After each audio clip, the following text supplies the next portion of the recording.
누가복음 5장 1절에서 11절 말씀을 통해서 나는 죄인이로소이다 라는 제목으로 하나님 말씀을 함께 나누겠습니다. 여러분, 신앙생활하면서 가장 중요한 것이 뭐라고 생각하십니까? 신앙생활하면서 가장 중요한 게 뭐라고 생각하세요?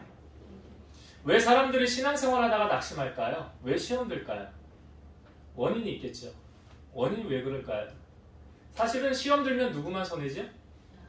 자기만 손해요. 성경에 예수님 분명히 말씀하셨어요. 기도하지 않으면 시험 든대요. 그렇죠. 겟세마네 동산에서 분명히 그렇게 말씀하시잖아요. 너희들 시험에 들지 않도록 깨어있어 기도하라. 역으로 풀면 기도하지 않으면 시험 드는 거예요. 그러니까 왜 시험 드느냐? 기도하지 않아서 그런 거고요. 신앙생활 하다 보면 사람을 의식하는 경우가 있지 않나요? 여러분 예배 드릴 때 사람 의식하세요? 하나님 의식하세요? 예, 하나님 의식하면서 예배하죠. 그래서 히브리 기자 말하죠. 하나님께 나아가는 자는 반드시 그가 계신 것과 또한 그가 자기를 찾는 자들에게 뭐 줘요? 상 주시는 이심을 뭐 해야 된다? 믿어야 된다는 거예요. 예배할 때 지금 하나님이 CCTV로 지금 나를 딱 포커스해서 찍고 계신다는 것, 나의 예배를 지금 보고 계시고 받고 계신다는 사실, 그 임재 속에서 우리가 하나님을 예배해야 된다는 거죠. 신앙생활하면서 가장 중요한 건 하나님을 만나는 것이죠. 그래서 성경이 말하죠. 나를 간절히 찾는 자가 나를 만날 것이니라. 여러분, 하나님이 존재하지 않는다고 한다면 하나님이 우리를 만나주실 수 없죠. 그런 말씀도 없을 거예요. 하나님이 신이신 그분이 사람의 모양으로 우리 가운데 오셨죠. 그분이 바로 예수 그리스도죠. 빌립보서 2장 5절에서 8절 너희 안에 이 마음을 품으라 곧 그리스도 예수의 마음이니 그는 근본 하나님의 본체시나 하나님과 동등됨을 취할 것으로 여기지 아니하시고 오히려 자기를 비워 종의 형체를 가지사 사람들과 같이 되셨고 사람의 모양으로 나타나사 자기를 낮추시고 죽기까지 복종하셨으니 곧 십자가에 죽으십니다. 여기 예수님을 소개할 때 이렇게 소개하셨죠. 그는 근본 하나님의 본체시나, 원래 하나님이신 그분이 사람의 모양으로 우리 가운데 오셨다. 그분이 누구라고요? 예수님이라고요. 이사야 55장 6절 너희는 여호와를 만날 만할 때에 찾으라 가까이 계실 때에 그를 부르라. 그러니까 하나님을 만나면서 신앙생활하는 사람은 흔들릴까요? 안 흔들릴까요? 흔들리지 않아요. 이리저리 사람의 말에 요동하지 않아요. 넘어지지 않아요. 낙심하지 않아요. 왜? 사람 보지 않고 하나님을 보니까. 하나님을 보면서 신앙생활하는데 넘어질 이유가 없잖아요. 근데 우리의 시선이 조금만 하나님에게서 벗어나서 사람에게 향하거나 외적인 것에 향하면 충분히 넘어질 수 있다는 거죠. 날 위해 대신 죽으신 그 주님을 우리가 어떻게 떠날 수가 있을까요? 그러니까 신앙생활은 주님을 만나서 신앙생활하는 사람하고 주님을 만나지 않고 그냥 교회 문턱 왔다 갔다 하는 사람하고는 천지 차이라는 거예요. 여러분, 오늘 성전에 나오면서 하나님의 임재를 느끼면서 우리가 지금 예배하고 있느냐 그렇지 않느냐는 그 예배자의 자세 마음부터가 틀리다는 거죠.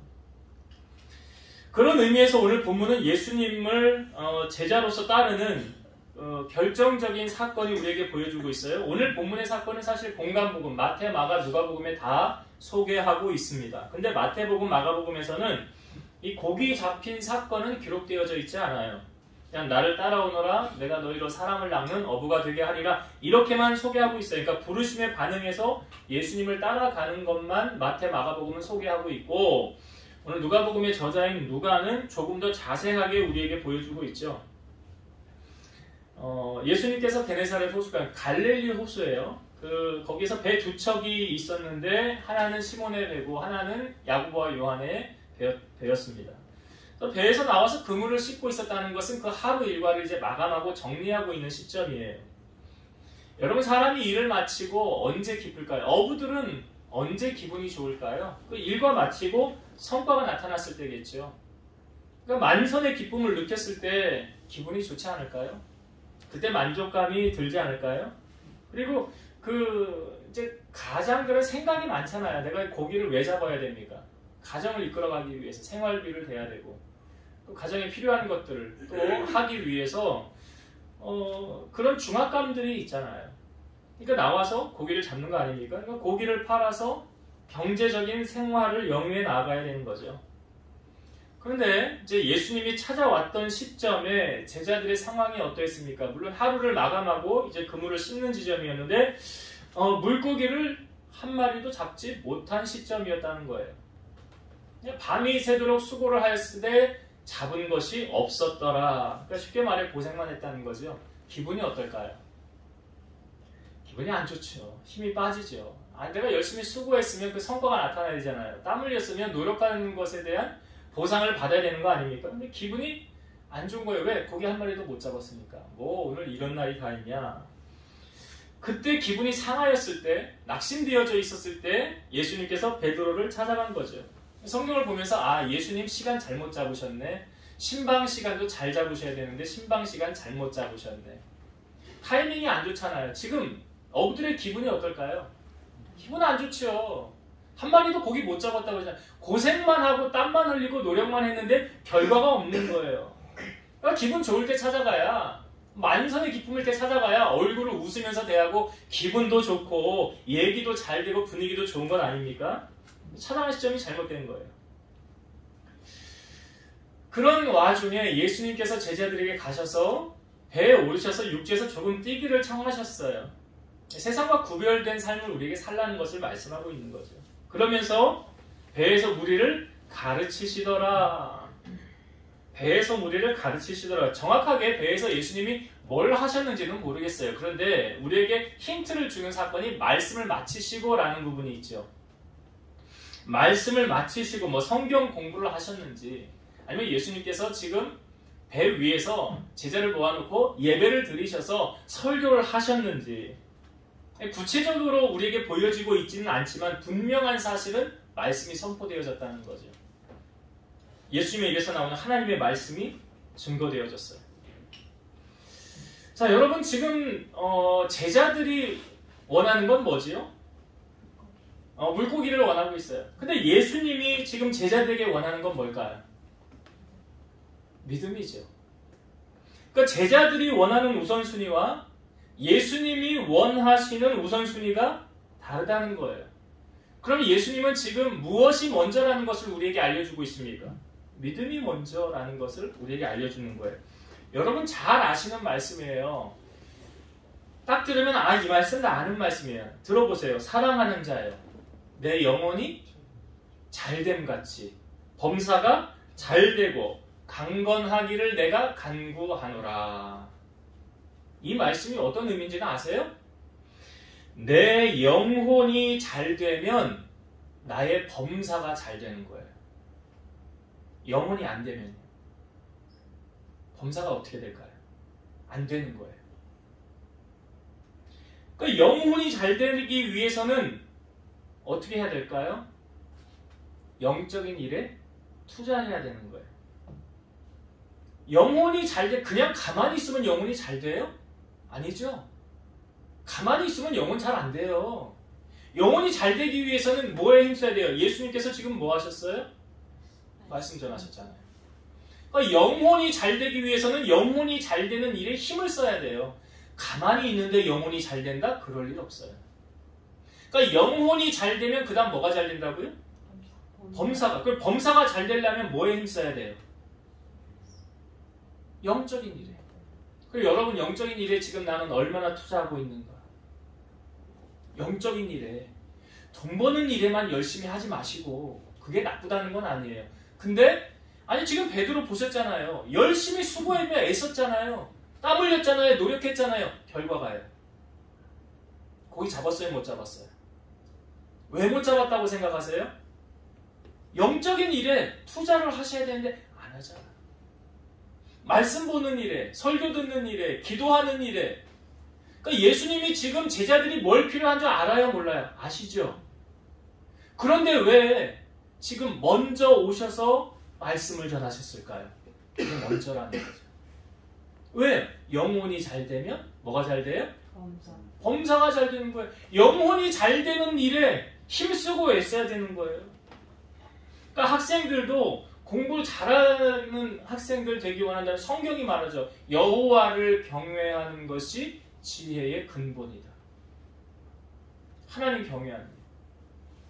돈 많이 벌기 원하십니까? 그러면 영적인 일에 투자해보세요.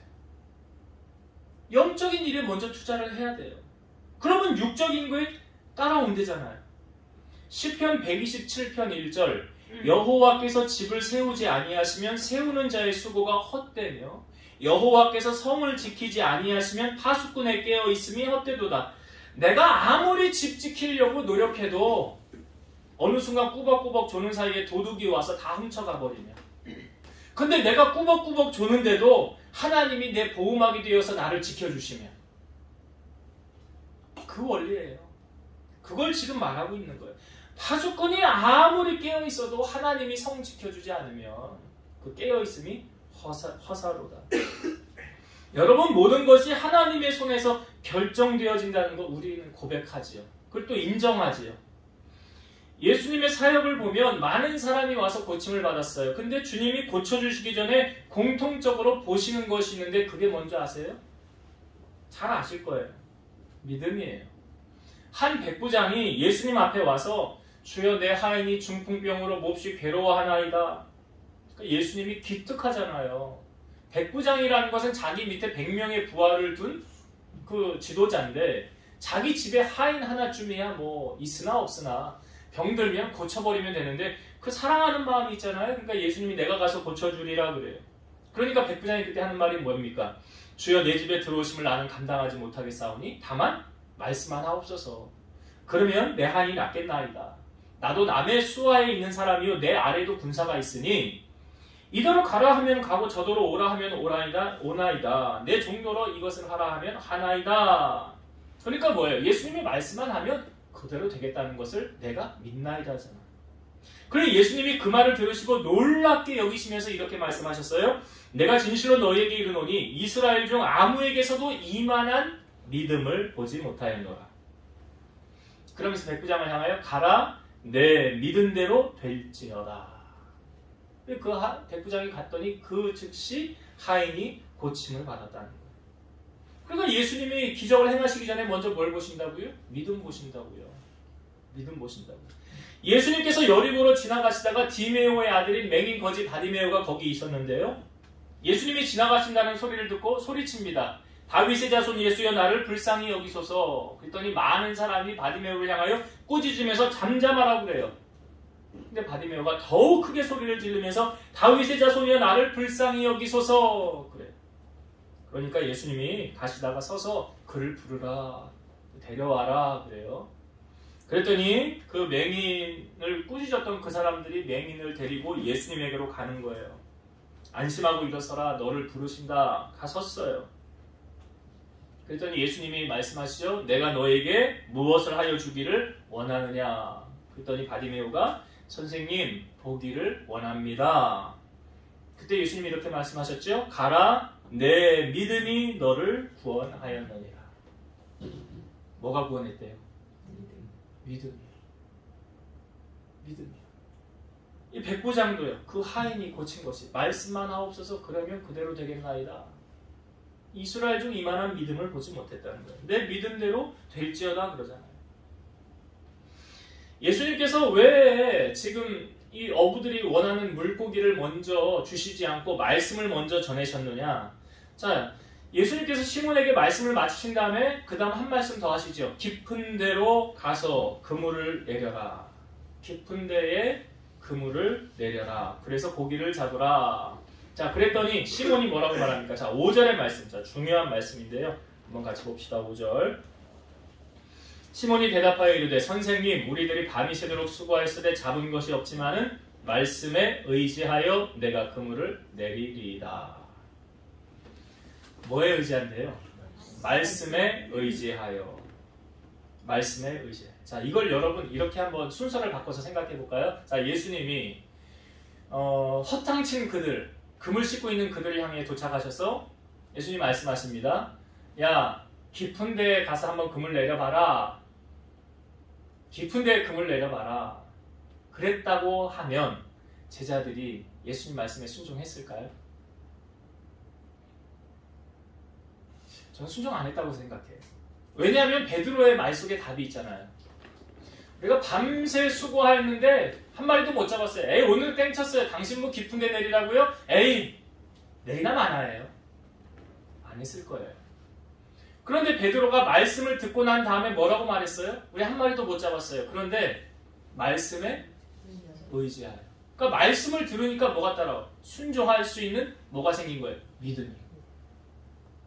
그러니까 로마서 10장 17절 그러므로 믿음은 들음에서 나며 들음은 그리스도의 말씀으로 말미암았느니라. 그러니까 여러분 예수님께서 왜 배에 도착하셔서 먼저 말씀을 전하셨는지 아시겠어요? 말씀 듣지 않았으면 순종했어요? 안 했어요? 안 했어요. 여러분 예배 드리는 게 왜 중요해요? 예배 드리다 보면 말씀을 듣다 보면 내 안에 뭐가 생겨요? 믿음이라는 게 자라는 거예요. 예배를 드리고 나면 내 안에 믿음이라는 것이 자란다고요. 근데 이 믿음이 자라지 못하도록 누구도 역사해요? 마귀도 역사하죠. 분명히 말씀드렸잖아요. 새가 와서 그 말씀을 빼앗아간다. 그러니까 말씀이 전해지는 그곳에 누구도 역사, 마귀도 역사하는 거예요. 은혜 받지 못하도록. 마귀도 역사한다고요. 그러니까 분명히 예수님께서 제자들이 물고기가 필요함을 아셨음에도 불구하고 그 우선순위가 어디에 있느냐를 분명히 주님이 알려주신 거죠. 먼저 말씀을 듣고 그 말씀이 내 말씀이 될 때 그 다음에 뭘로 연결해요? 순종으로. 말씀에 대한 순종. 시편 119편 50절 이 말씀은 나의 고난 중의 위로라 주의 말씀이 나를 살리셨기 때문이니이다. 그러니까 말씀에 순종한 결과. 자 이제 순종한 결과를 한번 봅시다. 6절과 7절을 한번 볼게요. 6절 7절 그렇게 하니 고기를 잡은 것이 심이 많아 그물이 찢어지는지라 이에 다른 배에 있는 동무들에게 손짓하여 와서 도와달라 하니 그들이 와서 두 배의 채움에 잠기게 되었더라. 자 말씀에 순종하였더니 어떻게 돼요? 고기를 너무 많이 잡게 된 거예요. 어느 정도를 두 배에 가득 채우게 되었더라. 베드로 어부 역사상 그런 일은 없었을 거예요. 자기가 어부 생활하면서 이런 기적은 못 봤을 거예요. 그런데 그런 기적을 지금 베드로의 눈앞에서 경험하게 된 거예요. 그러니까 말씀을 듣고 순종한 결과죠. 이사야 1장 19절 너희가 즐겨 순종하면 땅의 아름다운 소산을 먹을 것이요. 여러분 순종의 전제 조건이 뭔지 아세요? 물론 말씀을 들어야 돼요. 믿음이 자라나야 돼요. 근데 더 중요한 건 뭐냐면 내 생각이 내려놔줘야 돼요. 여러분 내 생각에 사로잡혀 있으면 하나님의 말씀이 먼저는 잘 안 들리고요. 들려도 순종하게 되지 않아요. 여러분 베드로의 직업은 뭡니까? 어부죠. 예수님도 직업으로 따지면 예수님의 직업은 목수예요. 그러면 아니 목수가 지금 어부에게 명령하는 거 아니에요. 말도 안 되는 일이잖아요. 그러니까 경험치로 보면 뭐 베드로는 그 바다를 육지 삼아 살던 사람 아닙니까? 뱃사람이잖아요. 바닷속이 어떤지 훤히 아는 사람 아닙니까? 그러니까 만약 베드로가 예수님에게 내가 당신보다 많이 하는데 당신 지금 뭔 소리를 하는 거예요? 당신이 뭘 한다고 그래요? 그런 생각으로 사로잡혀 있었다고 하면 베드로는 순종하지 못했을 거예요. 그러니까 내 생각에 사로잡혀 있으면 순종하지 못했다는 거예요. 이런 기적이 경험되어지지 않았을 거예요. 여러분 우리가 솔직히 알면 얼마나 많이 알아요? 공부를 했으면 얼마나 많이 했어요? 하나님보다 더 많이 알아요? 고린도전서 1장 25절 하나님의 어리석음이 사람보다 지혜롭고 하나님의 약하심이 사람보다 강하니라. 우리가 아무리 똑똑해도 하나님보다 똑똑하지 못해요. 하나님이 아무리 미련해도 우리보다 똑똑하세요. 우리가 아무리 강해도 하나님이 가장 약할 때보다 우린 약해요. 사도행전에 보면 빌립에게 성령께서 저 광야로 가라 하는데 광야로 갈 이유가 없거든요. 그때. 근데 광야로 가다 보니까 누구를 만났어요? 에디오피아 내시를 만났잖아요. 하나님 말씀에 순종하면 하나님의 역사가 반드시 따라온다는 거죠.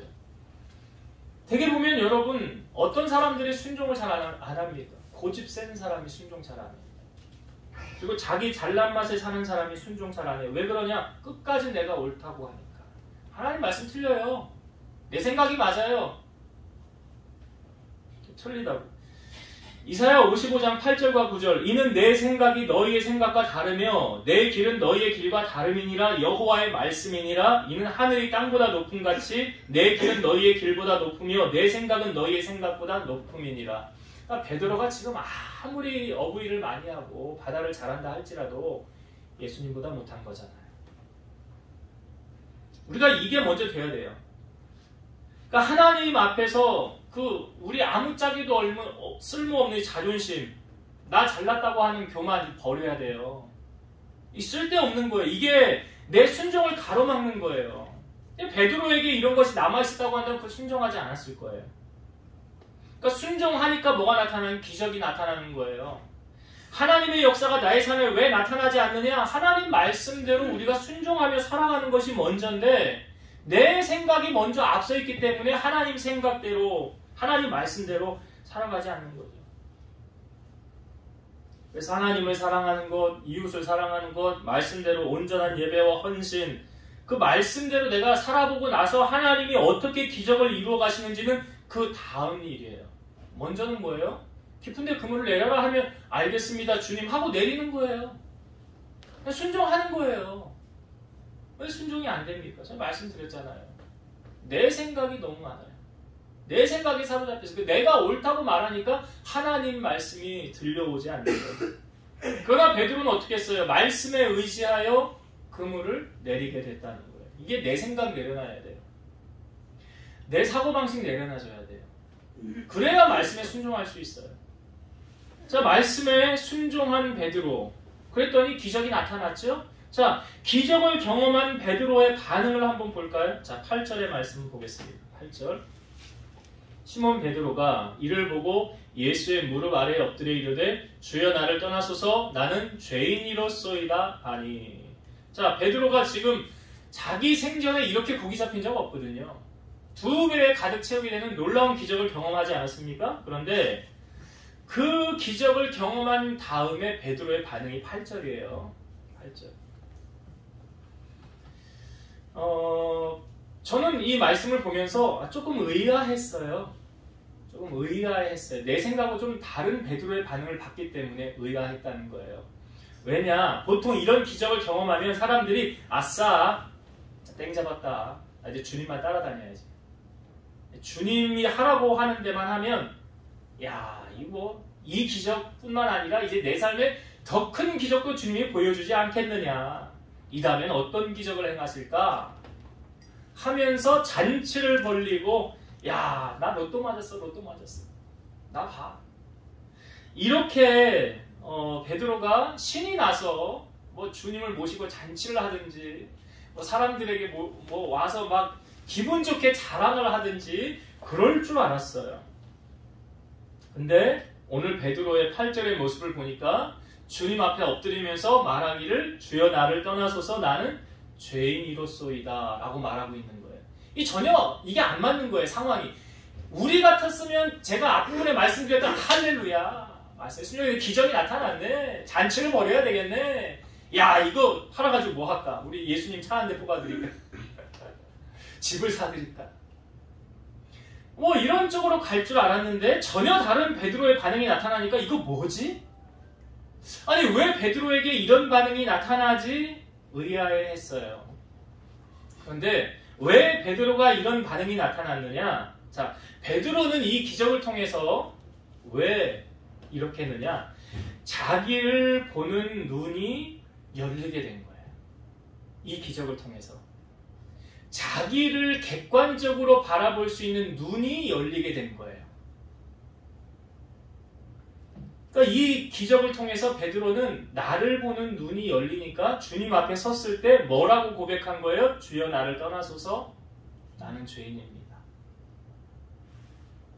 여러분, 세상에서 가장 힘든 게 뭐냐면 자기 자신을 똑바로 보는 거예요. 여러분, 은혜라는 것이 임하면 나를 객관적으로 보는 눈이 열리게 돼요. 은혜가 임하면 하나님 앞에 엎드려져서 회개하면서 눈물을 흘리면서 나는 죄인입니다라고 고백하게 돼요. 은혜가 임하면 나는 세상에서 가장 쓸모없는 존재였는데, 아무 가치 없는 존재였는데 하나님이 나를 부르셔서 나를 구원해 주시고 나를 자녀 삼아 주셨구나 라는 게 깨달아지는 거예요.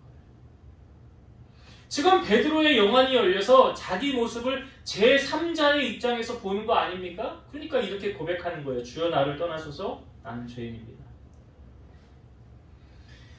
예수님의 비유 가운데 은혜가 임하면 기도도 이렇게 하게 된다는 거죠. 자기를 의롭다고 믿는 다른 사람을 향하여 멸시하는 사람, 이 사람을 대표적으로 바리새인이라고 성경에 말하고 있는데 두 사람이 성전에 기도하러 올라갔어요. 하나는 바리새인이고 하나는 세리인데요. 바리새인은 이렇게 기도했어요. 따로 서서 기도하는 내용이 이거예요.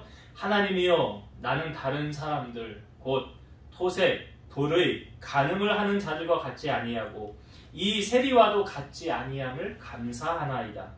나는 일에 2번씩 금식하고 또 소득의 11조를 드리나이다. 이렇게 바리새인은 기도했고요. 세리는 멀리 서서 감히 눈을 들어 하늘을 쳐다보지도 못하고 가슴을 치면서 이렇게 기도했어요.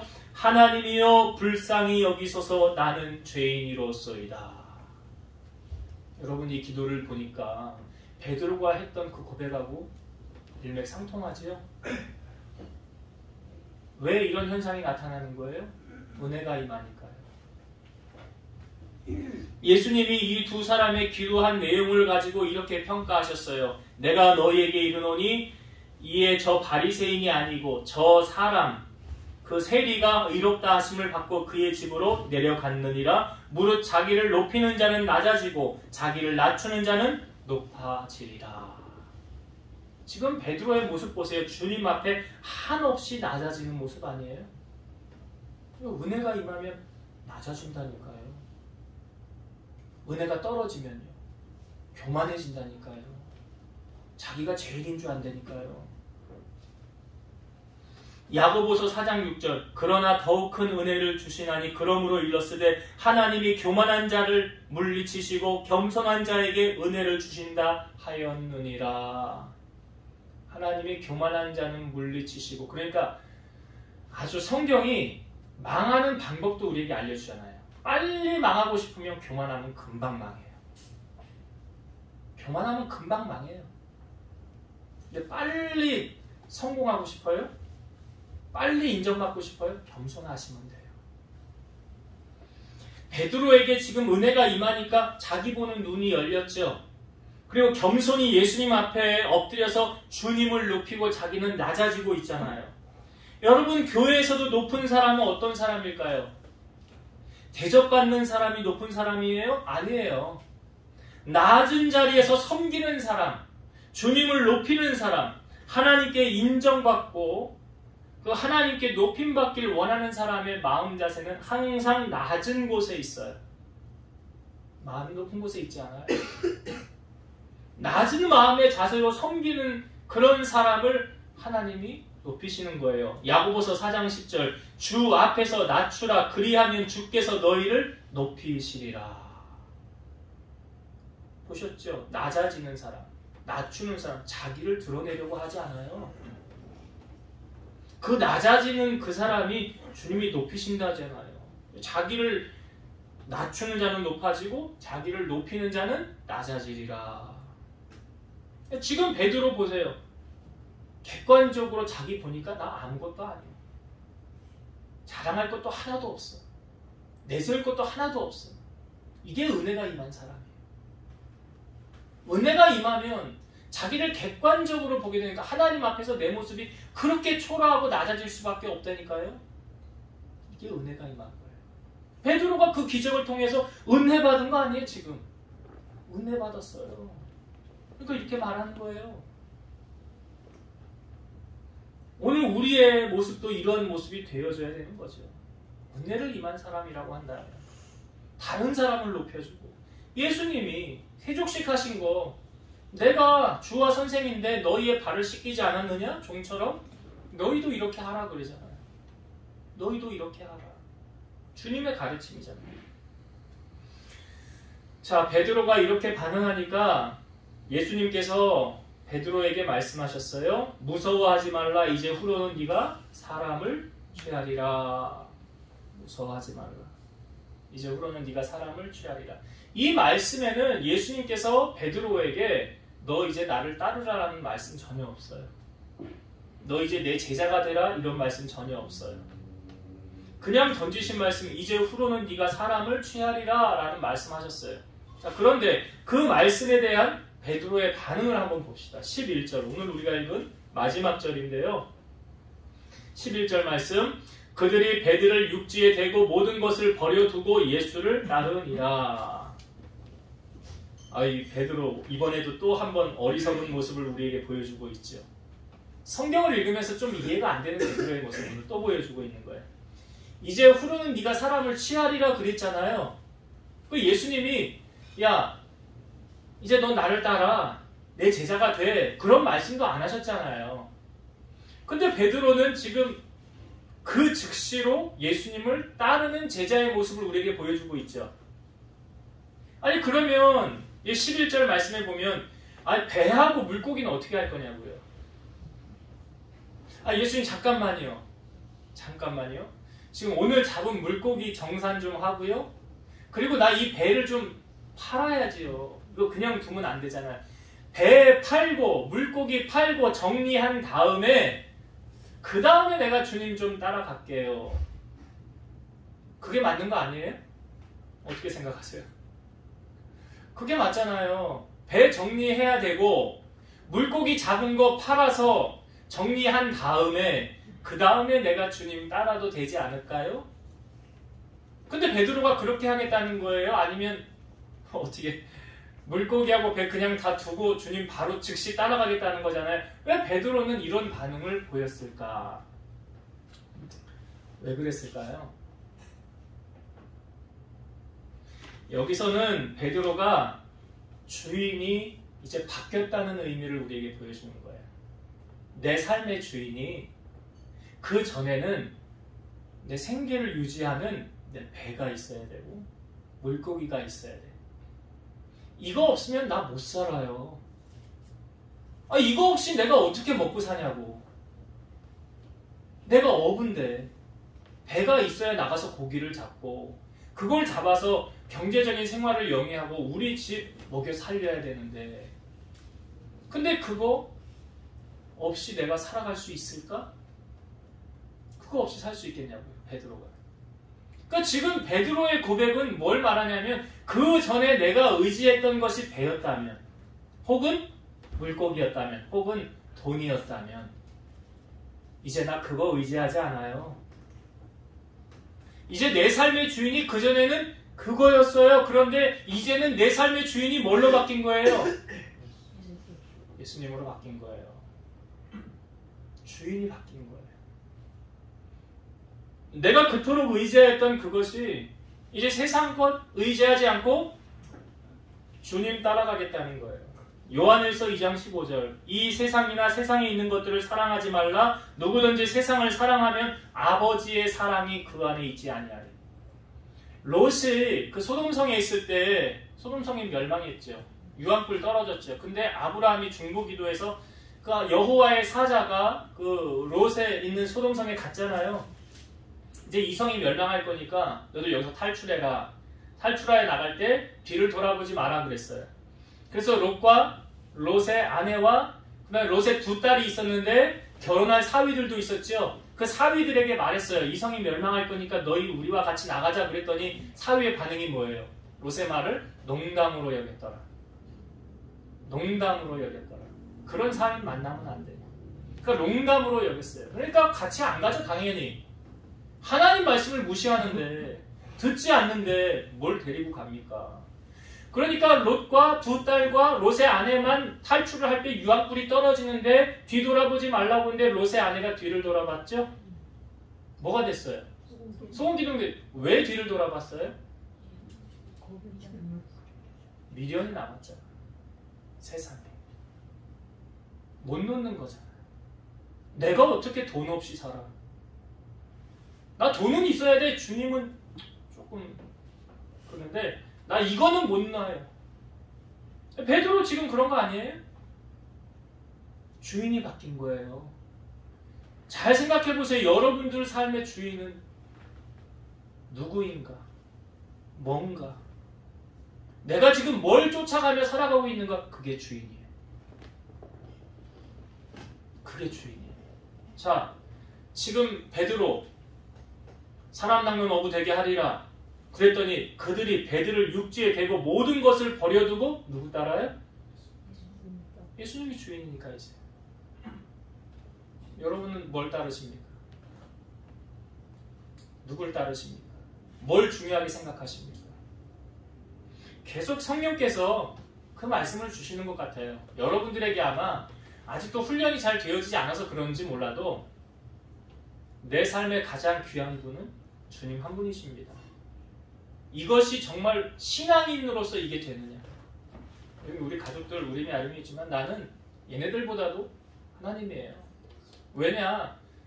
아니 무에서 유를 하나님 주셨으니까. 그런 경험을 했으니까. 아니, 돈도요, 경제적인 것도 아니 뭐 얘네 병원에서 병원비 2천만 원 내라고 그랬잖아요. 기독병원에서. 근데 제가 그때 개척교회하고 있는데 아니 돈 10,000원도 없을 시절에 2천만 원 병원비를 내가 어떻게 내요? 근데 하나님이 없던 법도 만드셨다는 거 아시죠? 그 당시 그 미숙아들 병원비 나라에서 다 지원해 주는 거 한시적으로 생겼어요. 지금 그렇지 않아요.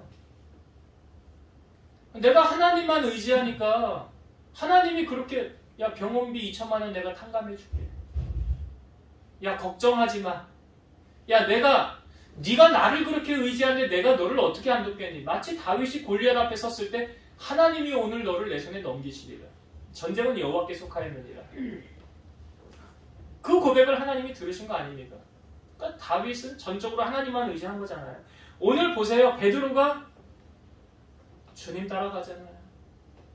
베드로를 모든 것을 버려두고 이 사건이요. 나중에 뒤에 보면 그 어떤 한 청년 부자가 예수님에게 와서 무엇해야 영생 얻을 수 있습니까? 네가 계명 알지 않느냐? 쭉 말하니까 저희가 다 지켰습니다. 예수님이 그를 사랑하사 한 가지 말씀하시죠. 너 있는 재산을 다 팔아 가난한 자들을 주고 나를 따르라. 그랬더니 어떻게 했어요? 근심하며 돌아갔어요. 왜요? 그거 못 놓지요. 그거 못 놓지요. 그런데 그때 베드로가 옆에서 뭐라고 그래요? 주여, 우리가 주님을 따를 때 그 배하고 물고기 다 버려두고 주님을 따르지 않았습니까? 맞지요? 그 사건, 오늘 이 사건을 그때 다시 상기시키면서 보여주고 있어요. 오늘 베드로는 그 큰 기적을 맛보는데 그의 삶의 주인이 완전히 달라졌어요. 예수님으로. 자, 오늘 이제 말씀을 정리하고 마치도록 하겠습니다. 여러분, 예수님께서 베드로를 찾아간 시점은 허탕친 시점이었어. 고기 한 마리도 못 잡는, 기운도 쭉 빠져 있는 그 시점이었어요. 그런데 그때 예수님께서 제자들이 뭐 필요한지 알아요. 그럼에도 불구하고 말씀을 먼저 전하셨더라. 왜 이것이 중요합니까? 베드로가 말씀 듣지 않았으면 믿음이 자라지 않았을 것이고, 믿음이 자라지 않았으면 주님의 말씀에 순종했을까요? 안 했을까요? 여러분들의 범사가 형통하길 원하고 육적인 일이 잘 풀리길 원하신다면 뭐에 투자하셔야 돼요? 영적인 일에. 영적인 일에. 우리가 하루 밥 3끼 먹듯이 성경 하루에 1장 이상씩 3장 정도는 읽으시고, 기도는요? 기도 몇 분 하는지 기도하셔야 되죠? 왜 영적인 일에 투자해야 되니까. 제가 설교를 우리 이렇게 해서 자꾸 올리는 이유는 왜 올릴까요? 여러분들이 믿음 자라기 위해서 그러는 거예요. 믿음 자라라고. 그러니까 믿음이 자라야 그 다음에 주님이 하시는 말씀에 순종하게 되는 거 아니에요. 자, 베드로가 말씀 듣고 말씀에 의지하여 그물을 내리는 순간 어떻게 됐어요? 많이 2배 가득 채우며 잡히게 되었다. 그물이 찢어질 정도로 놀라운 기적이 나타났죠. 그 기적을 경험한 베드로가 주님 앞에 엎드리면서 한 말이 뭐라고요? 주여 나를 떠나소서 나는 죄인이로소이다. 왜 베드로가 이 고백했다고요? 왜요? 은혜가 임하니까 자기를 보는 눈이 열린 거예요. 여러분 자신을 주관적으로 보지 마세요. 하나님께서 나를 어떻게 보실까? 객관적으로 보세요. 요한복음 1장에 보면 이 빌립이 나다나엘을 이렇게 불러오는 사건이 있었죠. 예수님 앞에 올 때 예수님이 나다나엘을 향하여 이렇게 말씀하셨어요. 이는 참 이스라엘 사람이라. 그 속에 간사한 것이 없더라. 이는 참 이스라엘 사람이라. 참 진실한 사람이야. 그 속에 간사한 것이 없어. 그랬더니 나다나엘이 뭐라 그래요? 주여 나를 어떻게 아십니까? 그러죠. 그렇게 살아왔다는 거예요. 나다나엘. 하나님 앞에 정직하고 신실하게. 여러분, 내가 나를 보는 눈이 객관적으로 하나님께서 나를 보는 시각으로 바라볼 수 있어야 내가 임한 사람이에요. 그렇게 여러분을 바라보셔야 돼요. 지금 베드로가 자기 자신을 그렇게 보고 있다가 마지막 이 베드로가 이제 내가 사람 낚는 어부되게 하리라 그랬더니 배와 고기를 다 버려두고 예수를 따랐다는 이 표현은 베드로의 삶의 주인이 이제 누구로 바뀐 거예요? 예수님. 여러분들의 삶의 주인. 제가 우상이라는 개념에 대해서 늘 말씀드리지만 주님보다 더 사랑하는 건 뭐예요? 우상이에요. 주님보다 자녀 더 사랑하면 자녀 우상. 주님보다 돈 더 사랑하면 그 만몬신, 돈이 우상. 주님을 가장 사랑하면 그저 진짜 주님의 제자. 오늘 베드로가 진정으로 주님을 따라갔던 것처럼 여러분들의 삶에 이러한 베드로의 모습이 보여지는 진정한 제자로서 승리하는 여러분 되시기를 주의 이름으로 축원드립니다. 기도하시겠습니다. 살아 역사하시는 하나님, 우리가 이 땅에 살면서 무엇이 필요한지 하나님 아십니다.